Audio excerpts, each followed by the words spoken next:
জুমার পরে সংসদ অধিবেশনে কঠিন উত্তেজনা, জামাত বিএনপি ভয়াবহ মারামারি হাতাহাতি, এবার সংসদ থেকে বহিষ্কারের পথে মুক্তিযোদ্ধা ফজলুর রহমান। কঠিনভাবে রেগে গিয়েছেন স্পিকার হাফিজউদ্দিন আহমেদ, দিয়েছেন কঠিন হুঁশিয়ারি। থাকবেন আগামী দিনে। বসুন বসুন।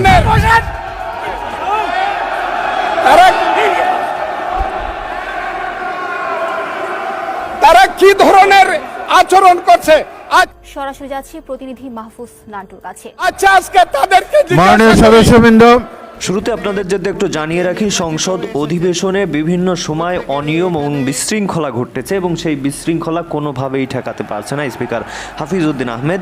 এবার লাস্টে শেষমেশ হাফিজউদ্দিন আহমেদ এবার কঠোর সিদ্ধান্ত নিয়েছেন এবং এই সংসদ থেকে কিছু সদস্যকে বহিষ্কারের ঘোষণা দিয়েছে।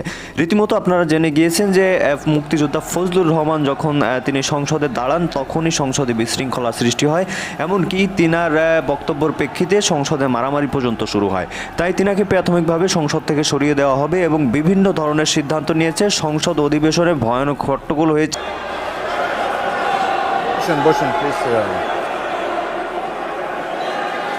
দর্শক, এতক্ষণ দেখছিলেন সংবাদের শিরোনাম, এবার আপনাদের একটু বিস্তারিত জানিয়ে দেব। দর্শক, সংসদ তৈরির পর থেকে নিয়ে সংসদে এমন কাণ্ড ঘটতে পারে বাংলাদেশের মানুষ কিন্তু চিন্তা গবেষণাও করতে পারে, নিজের সংসদের ভিতরে এত বড় হট্টগোল হতে পারে।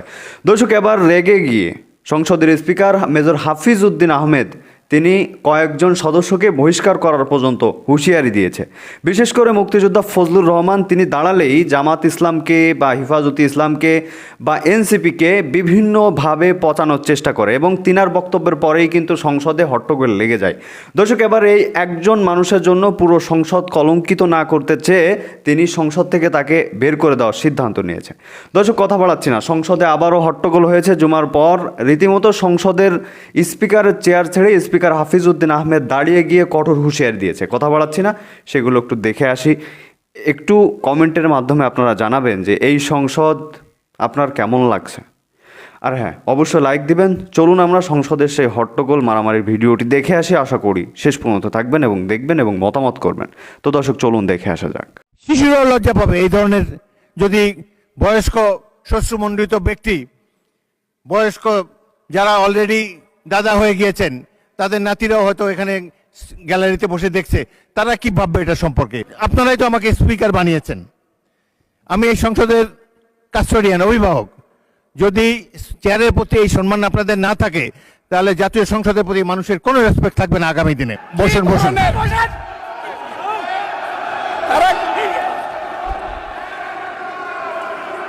তারা কি ধরনের আচরণ করছে?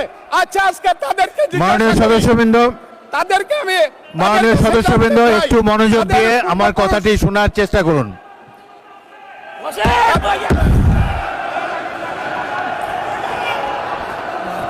মাননীয় সদস্যবৃন্দ, গাজী নজরুল ইসলাম বসুন। আমি আজকে বসুন বসুন, এই স্পিকারের কথা শোনার চেষ্টা করুন। মাননীয় সদস্যবৃন্দ, একটা কথা আপনারা মনোযোগ দিয়ে শোনেন। সংসদে প্রত্যেক সদস্যের, ফজলুর রহমান একটু ওয়েট করেন, একটু ওয়েট করেন। মাননীয় সদস্য ফজলুর রহমান ওয়েট করেন, hold on for a second, একটু অপেক্ষা করুন। আমাদের নেতা জিয়াউর রহমানকে পাইলো এরা হত্যা করত 16 ডিসেম্বরের আগে। মাননীয় সদস্য ফজলুর রহমান অপেক্ষা করুন, আমার শেষ, আমাকে হোল্ড অন ফর 2 মিনিটস। দেখেন ডিস্টার্ব, আমি আর তাদেরকে বল। মাননীয় সদস্যবৃন্দ, এটি বাংলাদেশের জাতীয় সংসদ। এখানে প্রত্যেকেই নির্বাচিত হয়ে এসেছেন, প্রত্যেকেরই এখানে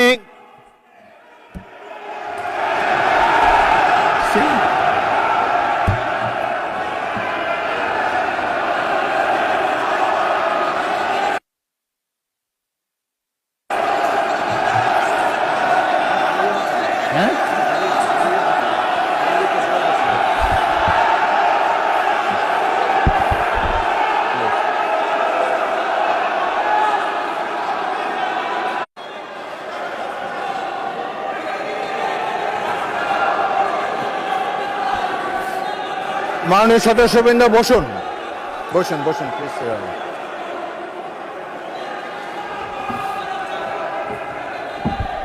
বসুন মাননীয় সদস্যবৃন্দ, বসুন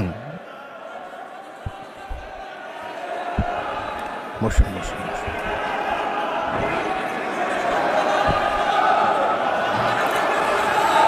মাননীয় সদস্যবৃন্দ, মাননীয় বিরোধী দলের নেতা, আমি বলি তারপর আপনি বলেন। মাননীয় সদস্যবৃন্দ, এটি আপনারা সবাই, মাননীয় সদস্য ফজলুর রহমান আপনি বসেন, আপনি বসুন, আপনার সুযোগ দেওয়া হবে বক্তব্য শেষ করার জন্য। মাননীয় সংসদ সদস্যবৃন্দ, সারা জাতি দেখছে, লাইভ টেলিকাস্ট হচ্ছে, সবাই আপনারা নির্বাচিত সদস্য, এখানে সবাই জনগণের ভোটে নির্বাচিত সদস্য। আমি প্রতিদিনই বলি যে রুলস অফ প্রসিডিওর বইটা একটু পড়েন। যদি এই সংসদ যদি বিধি মোতাবেক পরিচালিত না হয়, এটি আর জাতীয় সংসদ থাকবে না। অতীতে জাতীয় সংসদ সম্পর্কে অনেক তিক্ত অভিজ্ঞতা আছে। প্রথমে নজমুল হুদা তৎকালীন মাননীয় সদস্য একটা বক্তব্য করলেন, সদস্যরা ওয়াকআউট করে চলে গেলেন। আমরা ভাবলাম যে আধা ঘন্টা পরে ফিরে আসবে। ওই বয়কট 2 বছর চলেছে। সুতরাং সামান্য কারণে উত্তেজনা সৃষ্টি করা ঠিক নয়। প্রত্যেকেরই বাক স্বাধীনতা আছে। প্রত্যেক সদস্য এখন ইভেন 370 বিধিতে দলীয় হুইপ নেগলেক্ট করে, উপেক্ষা করেও ব্যক্তিগত মতামত এখন সবাই দিতে পারেন। এখানে প্রত্যেকেরই বাক স্বাধীনতা আছে। যদি কোনো সদস্য, সরকার দলের সদস্য আর বিরোধী দলের সদস্যের মত এক হবে, এমন তো হতে পারে না।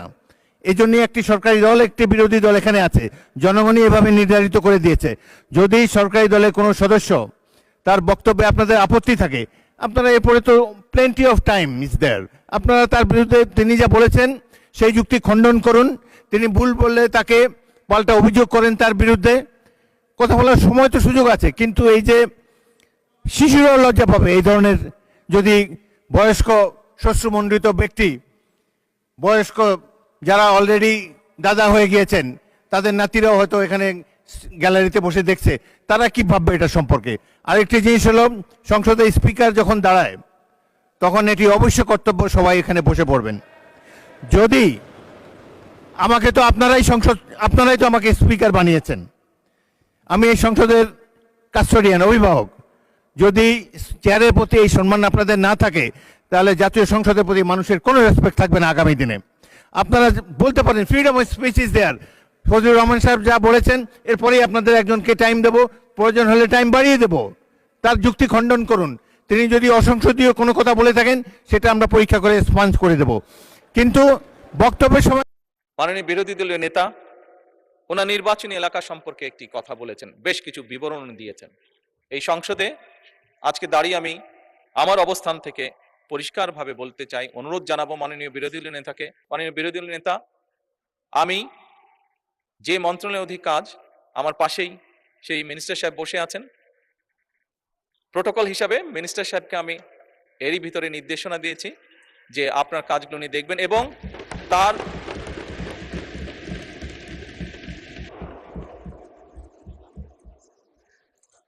বিরোধী দলীয় উপনেতা উপদে কিছু বলতে চাইছেন, কোনো অসুবিধা নাই।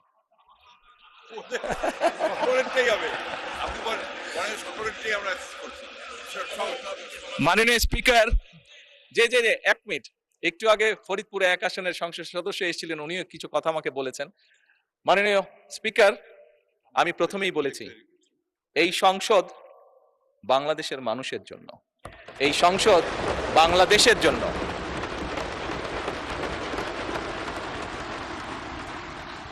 মাননীয় স্পিকার, যে কথাটি বলছিলাম, আমি বিরোধী দলের নেতা এবং উপনেতা, স্বাভাবিকভাবে যেহেতু ওনারা নেতা এবং উপনেতা, স্বাভাবিকভাবে লিডার তো কিছুটা প্রায়োরিটি পাবেই। ওনাদের দুজনকে বলবো, দয়া করে আপনাদের বিষয়গুলো যদি আমার অফিসেও যদি একটা কপি পাঠিয়ে দেন, আমি নিজে চেষ্টা করব দেখার জন্য বিষয়গুলো। মাননীয় স্পিকার, উনি ওনার এলাকার সমস্যার কথা বলতে গিয়ে একটি কথা বলেছেন, ওনার এলাকার জলবদ্ধতার কথা বলেছেন, খালের কথা বলেছেন।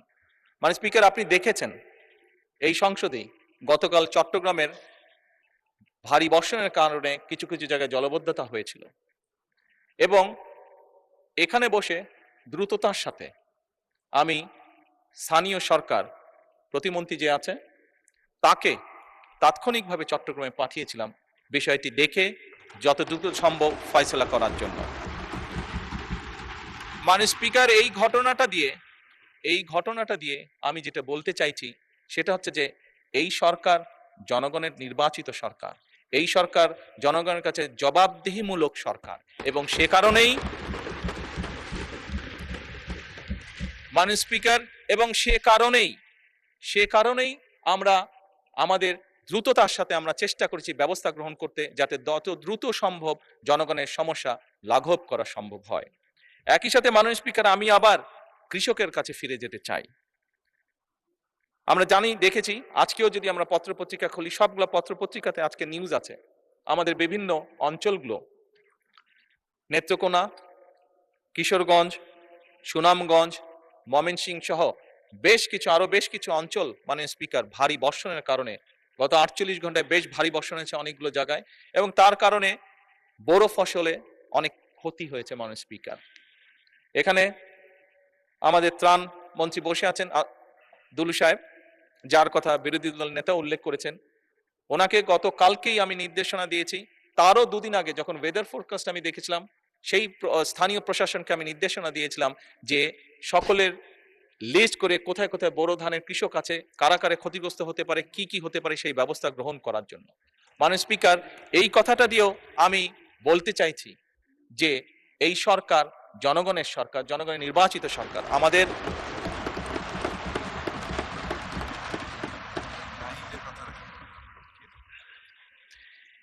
জনগণের নির্বাচিত সরকার, এবং আমাদের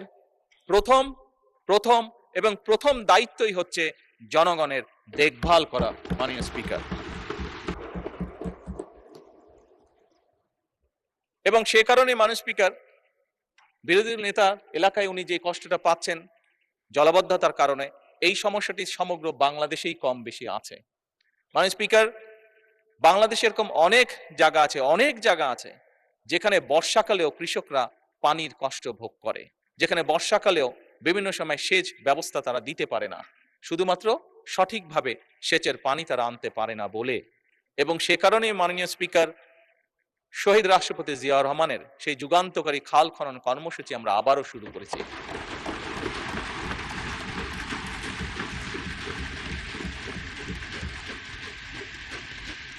এই খাল খনন কর্মসূচি শুধুমাত্র যে সেচের পানির জন্য আমরা করছি তা নয়।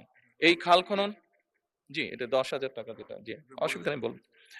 এই খাল খনন যে শুধুমাত্র সেচের পানির জন্য আমরা ব্যবস্থা করছি তার জন্য নয়। মাননীয় স্পিকার, 20 কোটি মানুষের দেশ, বহু জায়গায় আপনি গ্রামের সন্তান। মাননীয় স্পিকার, আপনি দেখেছেন আপনার এলাকাতেও, আমরা সবাই জানি কম বেশি আমাদের প্রত্যেকের এলাকায় গ্রামে কৃষকরা ডিপ টিউবওয়েল ব্যবহার করছেন। ঢাকা শহরে প্রতিদিন প্রায় 3 লক্ষ লিটার পানির প্রয়োজন হয়। 3 কোটি লিটার পানির প্রয়োজন হয়। এর অধিকাংশ, অর্ধেকের মতন নদী থেকে আনা হচ্ছে, আবার প্রায় অর্ধেকের মতন পানি মাটির নিচ থেকে টেনে তোলা হচ্ছে।